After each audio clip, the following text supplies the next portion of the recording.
Yeah, hi there. These comments are for LC, and I am Michael Buckoff, the founder, owner, and the materials writer for all of your lessons at the 7-step system to pass the TOEFL IABT. And you completed integrated writing practice test number 8. And let's take a look at what you did. So you want to be careful. I think based on what you've done here, I don't think you're going to get a really high score here. On this one,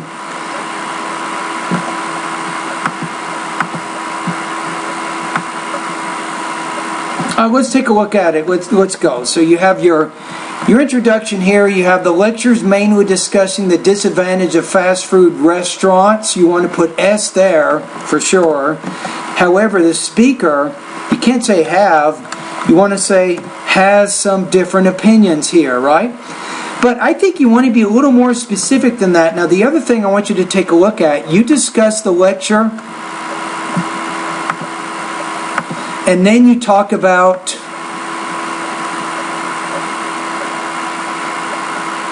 the lecture's mainly discussing the disadvantage. However, the speaker has some different opinions. But it sounds like you're talking about the both ideas here. I think you mean here, I think this is the word that you want to use that you're not using, so it's a little bit confusing how you have it. I don't even think you need to say that.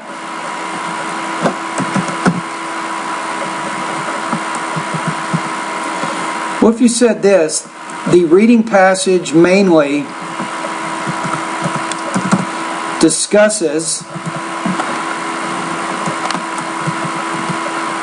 fast food restaurants. However, the speaker has some different opinions, but here's the problem. You're trying to show that you can paraphrase information, right? So the reading passage, I mean, if you look at it, what is it doing, I mean, exactly? So it looks like the reading passage is saying that fast food is dangerous because it causes people to get fat, it creates an unhealthy society, and it encourages people to overeat or overconsume or what's called gluttony. I would at least address those ideas by using synonyms of those 3 points to show exactly what the main point is of the reading. See what I'm saying? Now let's take a look at each area here. You say, first of all, the reading passage believes that fast food restaurant chains provide fast and cheap food. But you're using that as the topic sentence, right? I don't think that's a good idea. I would include this idea here as your topic sentence. Because if you go back to the reading passage and you look at the point here, it says, the long-term effects of obesity are a result of the food. That seems to be an important point that is being mentioned in the reading passage. So I would include that point. I would include that right here. So first of all, the reading passage believes that fast foods are dangerous because they make people fat. That's the topic. And then you give an example to support that. You say they have so much, I'd probably change that to say so many calories, so it makes people, you can't say here obesity, you want to use an adjective, it makes people obese. In contrast, you don't want to say that, you want to say in contrast. The speaker thinks that the fast food is not the only, I'm going to say here is not, you can't say only one, I'm just going to say it's not the only reason to make people obese. So you're stuck in a grammar rut. You're using exactly the same grammar in both of these sentences, and unfortunately you're using it incorrectly both times. And then you say if people not sit down in front of the TV or play video games,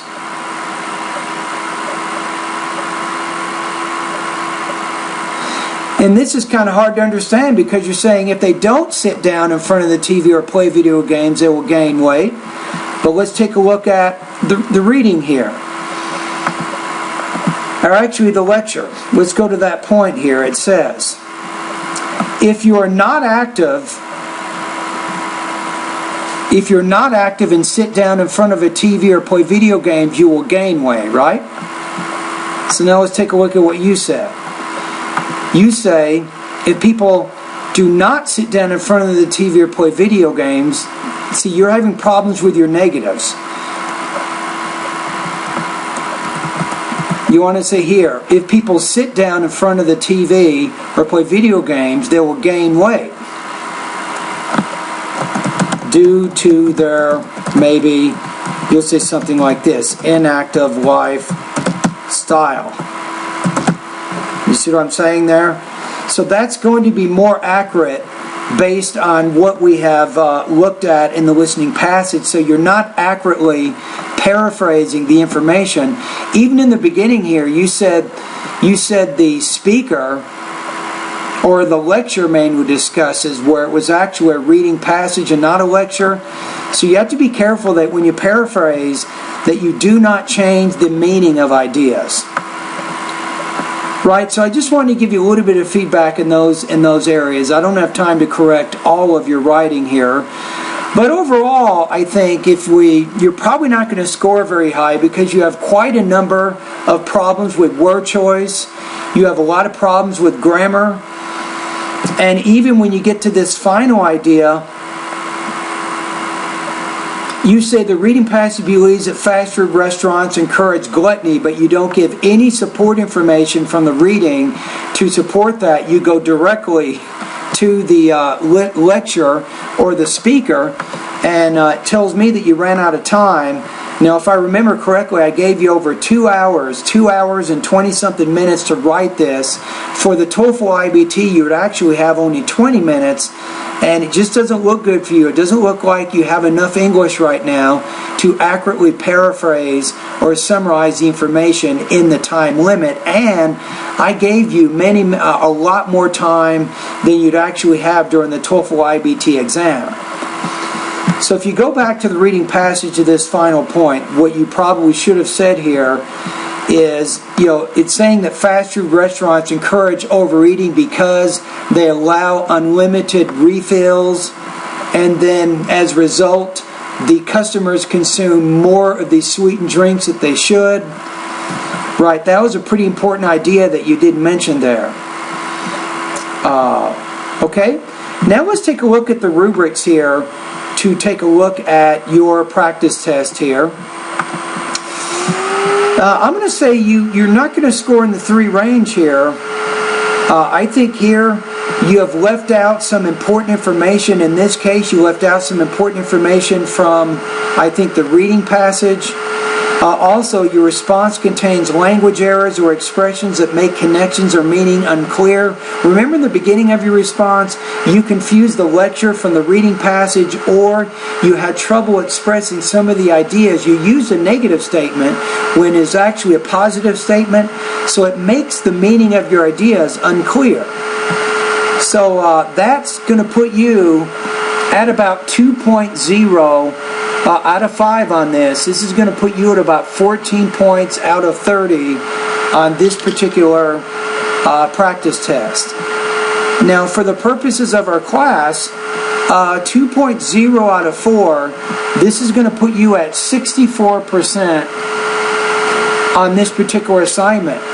What do you do now? Here's my recommendations. I know that you're already working in the grammar part of my course.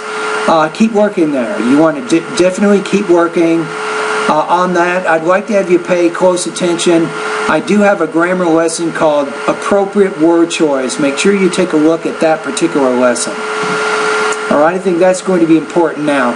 We do have an integrated writing final exam. I recommend that you do 3 or 4 writing practice tests before you do the final exam, and that'll help give you a little bit. You'll do much better by the time you take my final exam. Now remember, when you do an integrated writing practice test, do what you just did. Make sure you send me an email, and I'm going to send it over to my teaching assistant, and I'll make sure that he grades it in a timely manner. But the bottom line is, you need more practice, I think, completing this type of writing practice test. So again, do some practice. You do much better when you do the final exam.